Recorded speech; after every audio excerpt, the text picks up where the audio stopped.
The Hebrew Bible, 5 books of Moses. Leviticus, chapter 11. And the Lord spoke to Moses and to Aaron, saying to them, Speak to the Israelites, saying, These are the beasts that you may eat of all the animals that are on the land. Everything that has hoofs and that has split hoofs, bring up the cud among beasts, this you may eat. But this you shall not eat from those that bring up the cud or have hoofs. The camel, for it brings up the cud, but it has no hoofs, it is unclean for you. And the hare, for it brings up the cud, but it has no hoofs, it is unclean for you. And the rock badgers, for it brings up the cud, but it has no hoofs, it is unclean for you. And the pig, for it has hoofs and has split hoofs, but it does not chew the cud, it is unclean for you. Of their flesh you shall not eat, and their carcass you shall not touch. They are unclean for you. This you may eat of all that is in the water. All that is in the water, in the seas, and in the brooks that have fins and scales, them you may eat. And all in the seas and in the brooks that have no fins or scales, of all the swarming creatures of the water, even of all the living things that are in the water, they are an abomination for you. And they shall be an abomination for you. Of their flesh you shall not eat, and their carcass you shall abominate. Whatever in the water has no fins and scales is an abomination for you. And these you shall abominate of the birds. They shall not be eaten. They are an abomination for you. The eagle, and the vulture, and the black vulture, and the kite, and the buzzard, according to its kind, and every raven according to its kind, and the ostrich, and the nighthawk, and the seagull, and the hawk according to its kind, and the horned owl, and the cormorant, and the puff owl, and the hoot owl, and the pelican, and the fishhawk, and the stork, and the heron according to its kind, and the hoopoe, and the bat. Every winged swarming thing that goes on all fours is an abomination for you. But this you may eat of all winged swarming things that go on all fours, that which has joint legs above its feet, on which to hop on the ground. Of them, these you may eat. The locust according to its kind, and the bald locust according to its kind, and the cricket according to its kind, and the grasshopper according to its kind, and every winged swarming thing that has 4 feet is an abomination for you. And through these you would become unclean. Whoever touches their carcass shall be unclean till evening. And whoever bears off anything from their carcass shall wash his clothes and be unclean till evening. Of all the beasts that have hoofs, but the hoofs are not split, and they do not spring up the cud, they are unclean for you. Whoever touches them become unclean. And whatever goes on its paws among all animals that go at all 4, it is unclean for you. Whoever touches their carcass shall be unclean till evening. And he who bears of their carcass shall launder his clothes and be unclean till evening.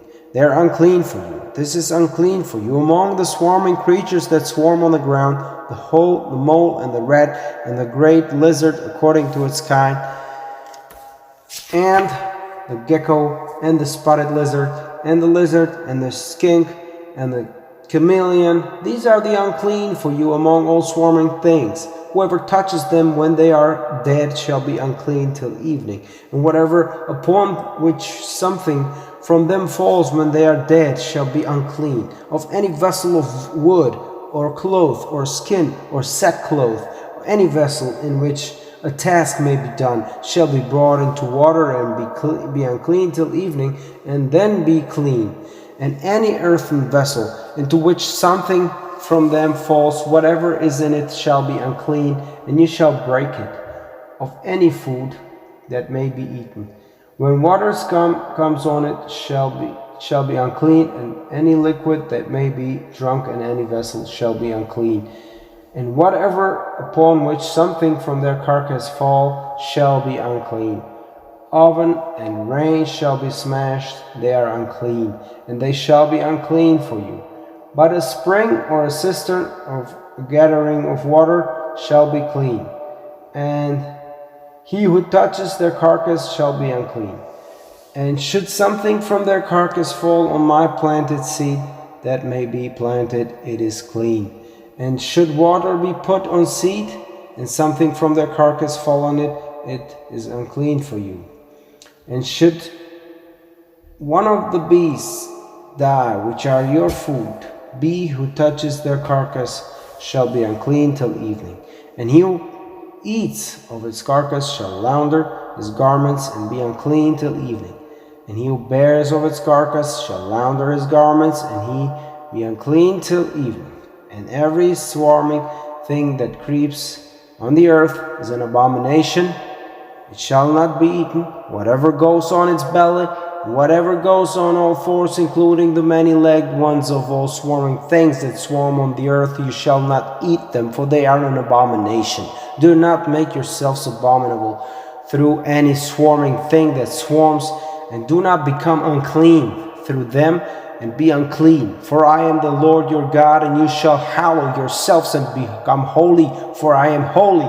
And you shall not make yourselves unclean through any swarming thing that swarms on the earth. For I am the Lord who has brought you up from the land of Egypt to be for you a God, and you shall be holy, for I am holy. This is the teaching about beast and bird and every living creature that stirs in the water and every swarming thing that swarms on the earth, to divide between the unclean and the clean, and between the animal that is eaten and the animal that shall not be eaten. Chapter 12. And the Lord spoke to Moses, saying, Speak to the Israelites, saying, Should a woman quicken with seed and beat a male, she shall be unclean 7 days. As in the days of her menstrual unwellness, she shall be unclean. And on the 8th day, the flesh of his foreskin shall be circumcised. And 30 days and 3 she shall stay in her blood purity. She shall touch no consecrated thing, nor shall she come into the sanctuary till the days of her purity are completed. And if she bears a female, she shall be unclean 2 weeks, as in her menstruation, and 60 days and 6 she shall stay over her blood purity. And when the days of her purity are completed, whether for a son or for a daughter, she shall bring a yearling lamb for a burnt offering, and a young pigeon or a turtle dove for an offense offering, to the entrance of the tent of meeting to the priest. And he shall bring it forward before the Lord, and atone for her, and she shall be clean from the flow of her blood. This is the teaching about the childbearing woman, whether of a male or of a female. And if her hand cannot manage enough for a sheep, she shall take 2 turtle doves or 2 young pigeons, one for a burnt offering and one for an offense offering, and the priest shall atone for her, and she shall be clean. Chapter 13. And the Lord spoke to Moses and to Aaron, saying, Should a person have on the skin of his body an inflammation or a rash or a shiny spot, and it became the affliction of skin blanch on the skin of his body, he shall be brought to Aaron the priest, or to one of his sons the priests. And the priest shall see the affliction on the skin of the body, and if the hair in the affliction has turned white, and the affliction seems deeper than the skin of his body, it is skin blanch. When the priest sees it, he shall declare him unclean. And if it is a white shiny spot on the skin of his body, and it does not seem deeper than the skin, and its hair has not turned white, the priest shall confine the person with the affliction 7 days. And the priest shall see him on the 7th day. And look, if the affliction has held its color, if the affliction has not spread in the skin, the priest shall confine him another 7 days. And the priest shall see him again on the 7th day. And look, if the affliction has faded, if the affliction has not spread on the skin, the priest shall declare him clean. It is a rash. And he shall launder his clothes and be clean. But if the rash in fact has spread in the skin after he has been seen by the priest and has been declared clean, he shall be seen again by the priest. And if the priest sees, and look, the rash has spread in the skin, the priest shall declare him unclean. It is skin blanch. Should a person have the affliction of skin blanch, he shall be brought to the priest. And if the priest sees, and look, there is a white inflammation in the skin in which the hair has turned white, and there is exposed flesh in the inflammation, it is chronic skin blanch in the skin of his body, and the priest shall declare him unclean.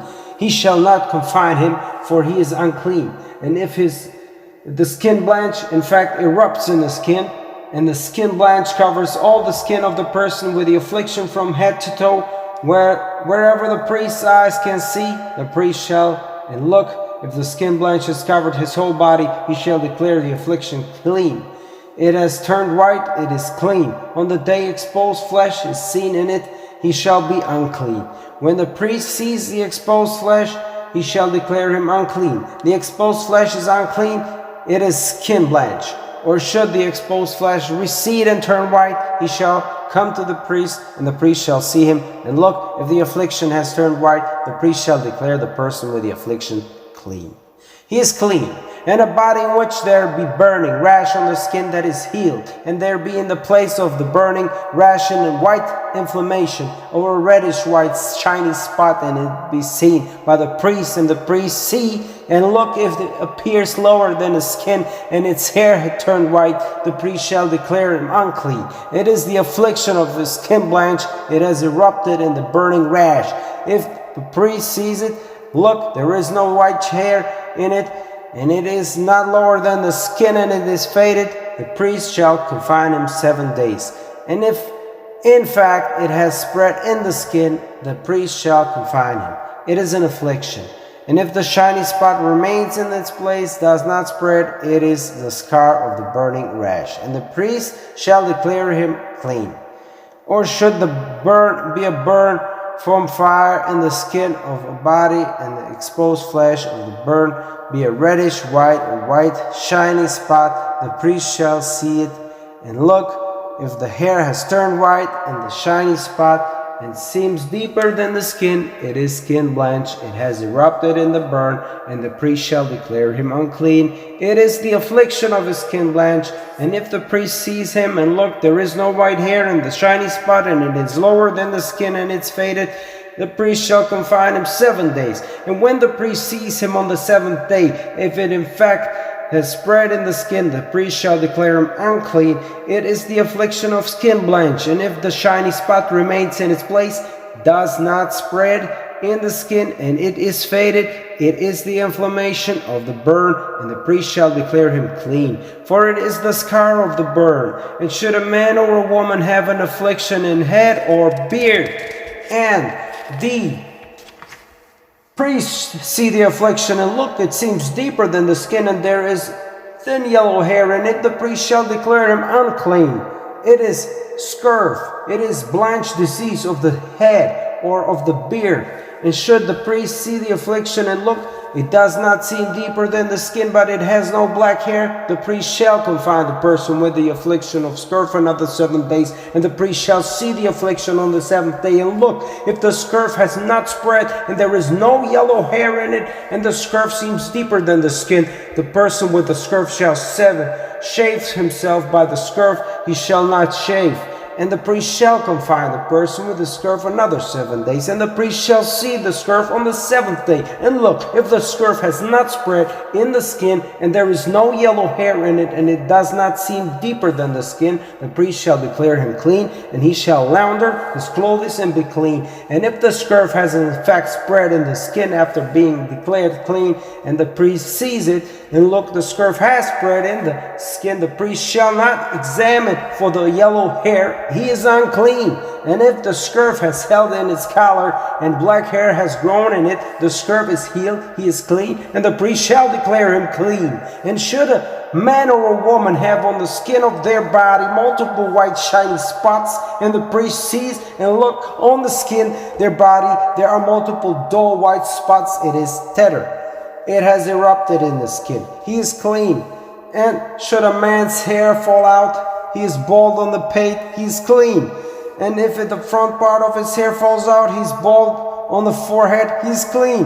And should there be on the bald pate or on the bald forehead a white affliction, it is erupting skin blanch on his bald pate or on his bald forehead, and the priest shall see him, and look, the inflammation of affliction is reddish white on his bald pate or on his bald forehead, like skin blanch, the body in appearance is afflicted with skin blanch, he is unclean.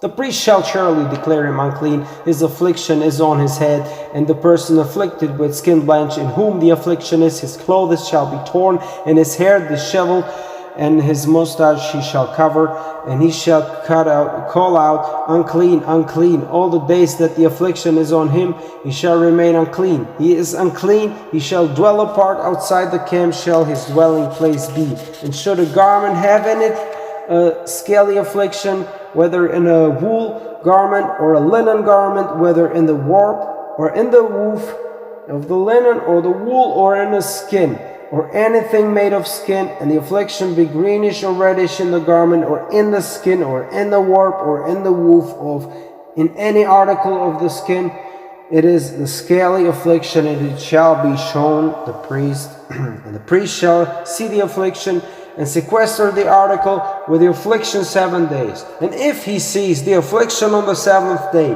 that the affliction has spread through the garment, or through the warp, or through the woof, or through the skin, for anything that the skin may serve for a task, the affliction is malignant scale disease. It is unclean.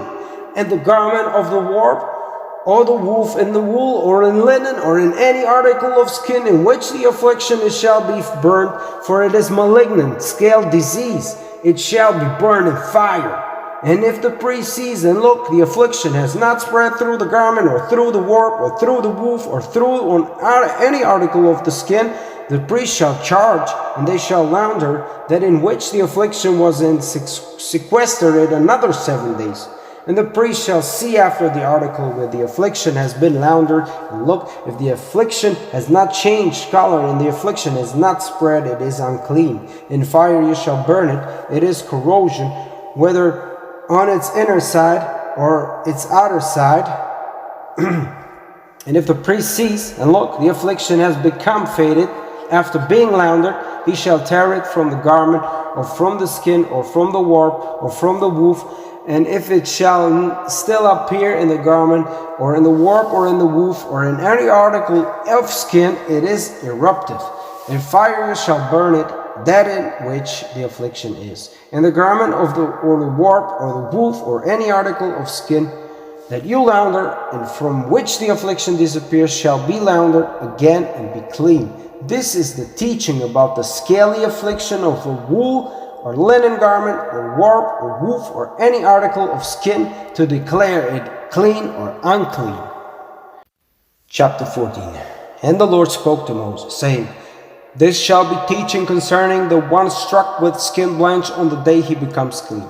He shall be brought to the priest, and the priest shall go outside the camp, and the priest shall see, and look, if the affliction of skin blanch is healed in the afflicted one, the priest shall charge that there be taken from him who is cleansing himself 2 live pure birds, and cedar wood, and crimson stuff, and hyssop.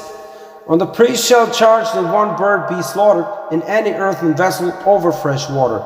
The living bird he shall take it, and the cedar wood, and the crimson stuff, and the hyssop, and dip them in the living bird in the blood of the slaughtered bird over fresh water, and he shall sprinkle upon him who is cleansing himself on the skin blanch 7 times, and cleanse him, and he shall send out the living bird over the open field. And he who is cleansing himself shall launder his garments, and shave his hair, and wash in water, and be clean, and afterward he shall come into the camp, and sit outside his tent 7 days. And it shall be on the 7th day, he shall shave all the hair of his head, and his beard, and his eyebrows, and all his hair he shall shave. And he shall launder his garments, and wash his flesh in water, and become clean. And on the 8th day he shall take 2 unblemished sheep, and 1 unblemished yearling, ewe, and 3/10 of semolina flour, a grain offering mixed with oil, and 1 log of oil. And the cleansing priest shall set the man cleansing himself together with them before the Lord at the entrance to the tent of meeting.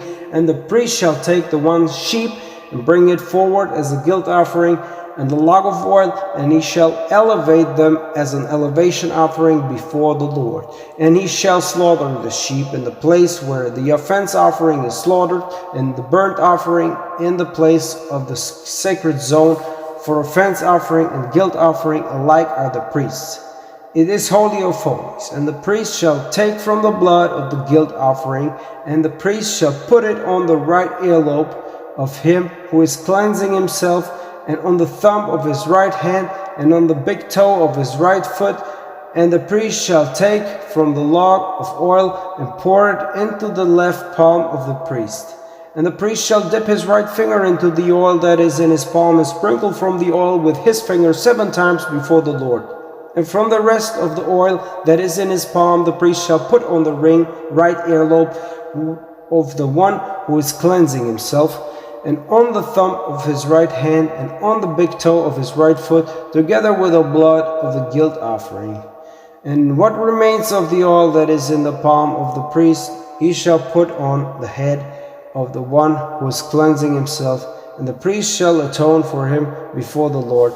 And the priest shall do the offense offering and atone for the one cleansing himself for his uncleanness, and afterward he shall slaughter the burnt offering. And the priest shall offer up the burnt offering and the grain offering on the altar, and the priest shall atone for him, and he shall be clean. And if he is poor, and his hand cannot attain, he shall take 1 sheep as guilt offering for an elevation offering to atone himself, and 1/10 of semolina flour mixed with oil as a grain offering, and the log of oil, and 2 turtle doves or 2 young pigeons, and his hand may attain. And 1 shall be an offense offering, and 1 a burnt offering. And he shall bring them on the 8th day of his cleansing to the priest at the entrance of the tent of meeting before the Lord. And the priest shall take the sheep of the guilt offering and the log of oil, and the priest shall elevate them as an elevation offering before the Lord. And he shall slaughter the sheep of the guilt offering, and the priest shall take from the blood of the guilt offering and put it on the right earlobe of the one who is cleansing himself, and on the thumb of his right hand, on the big toe of his right foot. And from the oil the priest shall pour into the left palm of the priest, and the priest shall sprinkle with his right finger from the oil, and is in his left palm 7 times before the Lord. And the priest shall put from the oil that is in his palm on the right earlobe of the one who is cleansing himself, and on the thumb of his right hand, and on the big toe of his right foot, on the place of the blood of the guilt offering. And what remains of the oil that is in the palm of the priest, he shall put on the head of the one who is cleansing himself to atone for him before the Lord. And he shall do 1 of the turtle doves or of the young pigeons from which his hand attains. That which his hand attains, the one for an offense offering, and the one for a burnt offering, together with the grain offering, and the priest shall atone for the one who is cleansing himself before the Lord. This is the teaching concerning him in whom there is an affliction of skin blemish, whose hand cannot attain when he is being cleansed. And the Lord spoke to Moses and to Aaron, saying, When you come into the land of Canaan, which I am about to give you as a holding, and I put the scaly affliction in the house of the land of your holding, he whose house it is shall become, and tell the priest, saying, Something like an affliction has appeared to me in the house. And the priest shall charge that they clear the house, so that nothing in the house is unclean before the priest comes to see the affliction. And afterward the priest shall come to see the house. And if he sees the affliction, and look, the affliction is in the walls of the house, greenish or reddish hollows that seem lower than the wall, the priest shall go out of the house to the entrance of the house and sequester the house 7 days. And the priest shall come back on the 7th day and see and look if the affliction has spread. in the walls of the house, the priest shall charge that they pull out the stones in which the affliction is, and fling them outside the town into an unclean place. And the house shall be scraped from within all around, and they shall spill the earth that shall be scraped from within all around, and they shall spill the earth they scraped out outside the town into an unclean place. They shall take different stones and bring them in place of the stones, and different earth shall be taken, and the house blasted.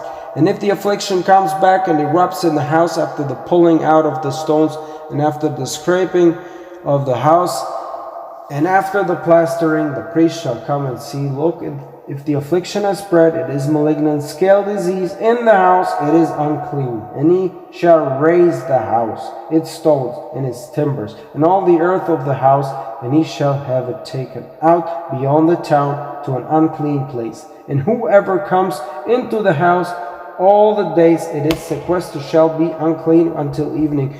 And whoever lies in the house shall launder his garments, and whoever eats in the house shall launder his garments. And if the priest in fact comes and sees, and look, the affliction has not spread in the house after the plastering of the house, the priest shall declare the house clean, for the affliction has been healed. And he shall take to purge the house 2 birds, and cedar wood, and scarlet stuff, and hyssop. And he shall slaughter the one bird into an earthen vessel over fresh water, and he shall take the cedar wood, and the hyssop, and the scarlet stuff, and the living bird, and dip them in the blood of the slaughtered bird, and in the fresh water, and sprinkle on the house 7 times. And he shall purge the house with the blood of the bird, and with the fresh water, and with the living bird, and with the cedar wood, and with the hyssop, and with the scarlet stuff. And he shall send out the living bird beyond the town to the open field, and atone for the house, and it shall be clean. This is the teaching for every affliction of skin blanch, and for scurf, and for scale disease of garment and of house, and for inflammation, and for scab, and for shining spot, to teach on the day of the unclean, and on the day of the clean. This is the teaching concerning scale disease.